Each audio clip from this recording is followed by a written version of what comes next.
kabar Pak? Saya bertanya sambil menjulurkan tangan kanan mengajak salaman ketika anak buahnya memperkenalkan diri saya. Ini bosman Pak. Sang bapak berdiri menatap tajam mata saya sambil mengulurkan tangannya. Dia menjabat dengan mantap tangan kanan yang saya julurkan. Sembari mulutnya menjawab dengan nada datar dan tegas. Kabar baik, kamu bagaimana kabarnya? Demikian dia balik bertanya, tetap dengan nada datar tegas, intonasi Batak. Baik Pak, Alhamdulillah, saya menjawab sambil membungkukkan sedikit wajah saya.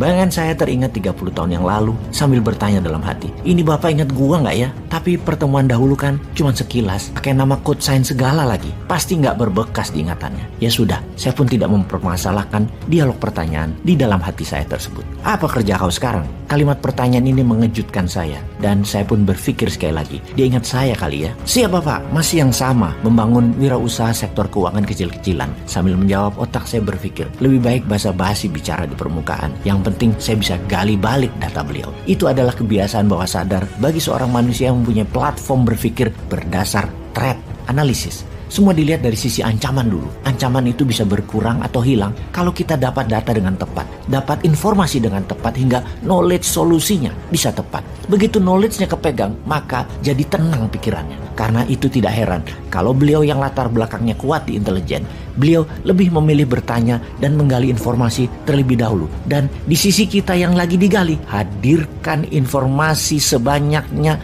yang membuat beliau nyaman. Dan pastinya data itu bukan data terbenar tentang kita. Apa jenis keuangannya? Demikian pertanyaan selanjutnya darinya keluar bernada Batak yang kental. Nah, disinilah kuncinya. Kita jelaskan apa yang dia mau, bukan apa yang kita sebenarnya. Karena kita harus korek dulu data beliau nantinya. Barulah apa yang kita maui kita samakan dengan apa yang dia maui. Itu pasti jadi sesuatu. Setidaknya hatinya nyaman dengan kita. Dialog ini menjadi penting bagi saya tentunya berhadapan dengan seorang senior yang berpengalaman panjang sebagai pejabat ataupun sebagai pengusaha ataupun sebagai profesional dalam perjalanannya sebelum masuk ke dunia usaha dan menjabat. Pastinya saya tidak bisa cari informasi tentang dirinya, tentang mimpinya, tentang nyamannya, tentang maunya apa beliau ini selama saya lagi di-drill olehnya seperti sekarang ini, dibombardir dengan pertanyaan berbasis informasi olehnya. Saya harus cepat-cepat membuat dia nyaman dan menurunkan perisai pertahanannya, baru saya akan balik bertanya, drill balik dia. Bertanya model drill begini, mencari informasi, posisi dia sesungguhnya adalah dia mengangkat tameng perisai proteksi dirinya tinggi, sangat tertutup, full defense. Untuk membuat perlahan turun atau melepaskan tameng seseorang,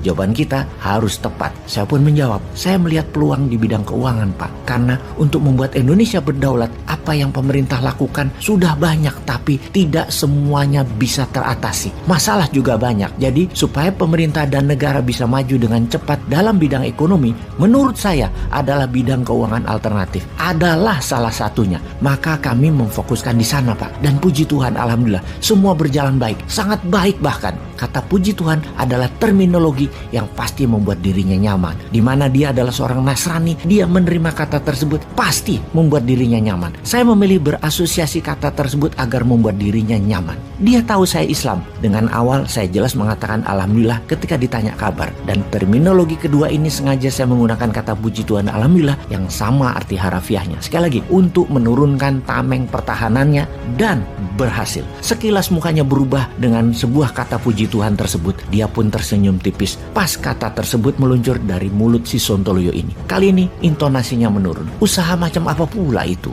Nadanya setengah bercanda karena dia mengatakan dengan mata berbinar dan mulut tersenyum tipis. Inilah momen yang kita tunggu-tunggu. Tameng pertahanannya mulai diturunkan rendah sekarang. Yes! Kata saya dalam hati, waduh, perlu waktu 5 menitan dan jelasinnya. Bapak kan sibuk, apa sempat? Dia pun berkata, cukup, saya santai kok. Demikian dia memastikan santai tersebut, wajahnya menatap 3 asisten di ruang kerjanya untuk memastikan jawaban sambil setengah menongakkan wajahnya, meminta dukungan jawaban ke asistennya yang diangguk dan dikomentari satu asistennya. Iya, Bapak ada cancel meeting, jadi kosong sekarang jadwalnya. Izin menjelaskan kalau begitu, saya memulai dengan sedikit masukan informasi. Kita kan tahu bank tugasnya menyimpan dana masyarakat dan menyalurkan kembali ke masyarakat.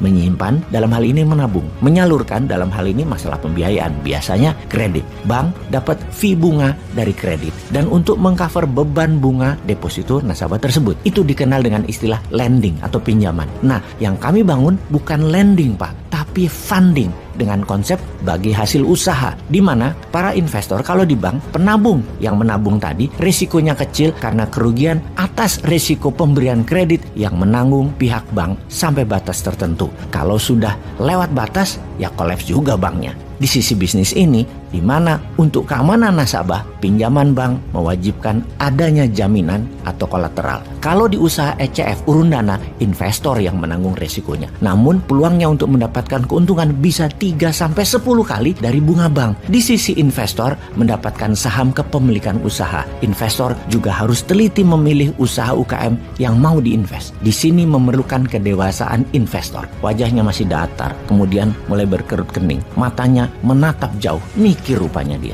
Saya lanjutkan monolog saya. Kita menarget UKM, di mana UKM di Indonesia kelas menengah ada sekitar 3 jutaan pengusaha dari data yang kami peroleh. Dari 3 juta pengusaha tersebut, itu pun kecil yang punya jaminan untuk dipinjamkan ke bank. Mungkin hanya 7%. Sisanya, kalau perlu pendanaan, sangat sulit. Ke bank tidak bisa, jadi perlu private investor. Kalau IPO ke bursa efek pun sulit karena omset perusahaan UKM kelas menengah tersebut belum mencapai syarat untuk bisa IPO di IDX. Itulah sektor keuangan yang kita sedang kembangkan, menarget UKM namun yang kelas menengah. Belum bisa ke kelas yang kecil atau mikro, Pak. Model bisnisnya adalah pendanaan umum ala IPO berbasis urun dana, equity crowdfunding istilah kerennya. Targetnya pembiayaan usaha menengah untuk bisa scale up menjadi besar. Nama perusahaan kami adalah Santara, Pak. Alhamdulillah saat ini menjadi perusahaan terbesar di Indonesia di bidang pembiayaan UKM kelas menengah. Walau secara kebutuhan pasar pembiayaan masih sangat kecil, baru menutup 0,1% pemenuhan kebutuhan pasar pembiayaan tersebut. Kali ini wajahnya berubah. Tidak bertanya, tidak bergeming.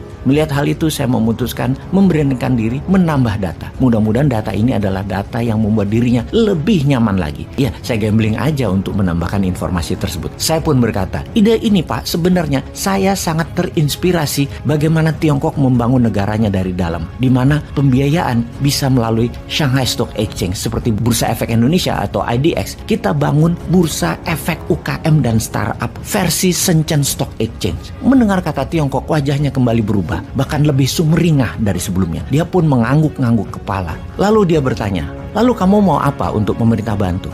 Bagi saya, pertanyaan ini di luar harapan saya, bahkan lebih. Yang saya jawab cepat, pemerintah kalau bisa mempromosikan bursa UKM ini lebih kencang lagi, lebih masif lagi, agar semua UKM kelas menengah yang ingin pendanaan ada alternatif, yaitu dengan urun dana. Dan bursa secondary setelah Indonesia resmikan dengan target ketika opening di tahun 2023 tahun depan, ada lebih 200 perusahaan UKM kelas menengah melantai di bursa efek UKM terbesar di dunia. Kamu sudah siap untuk menjadikan itu semua kenyataan? Dia bertanya sambil melihat jam dinding yang saya tahu waktu bersamanya sudah di ujung pertemuan. Saya pun menjawab, sudah sangat siap. Sejak tahun lalu kami siap. Hanya tunggu momentum, tunggu dukungan pemerintah. Karena mengedukasi, membangun kekuatan bangsa dan negara memerlukan semua elemen penunjang. Dan negara terutama pejabatnya itu juga hal yang sangat penting. Di ujung kalimat itu wajahnya kembali datar, tak bergeming, mungkin sedang berpikir. Tidak tahu juga saya belum kenal banyak dengan dirinya sekarang. Sebagai seorang menteri koordinator, seorang opung yang sangat beragam pengalamannya, baik sebagai profesional yang panjang sebelum dirinya menjadi pengusaha dan menjabat jabatan politik. Apapun jawabannya itu, saya menunggu diam dalam posisi duduk tegap sikap sempurna, hingga sebuah kalimat terdengar di telinga saya. Ayah, habis sholat subuh anterin mas pertandingan bola ya. Itulah suara putra nomor 3 saya bicara dengan suara pelan memecahkan impian saya ini. Saya pun ucek-ucek mata, beringsut bangun sambil ngomong dalam hati, ini ngimpi kok jelas bener ya, kayak beneran, sampai gak bisa bedain mana reality, mana imajinasi, mana lamunan.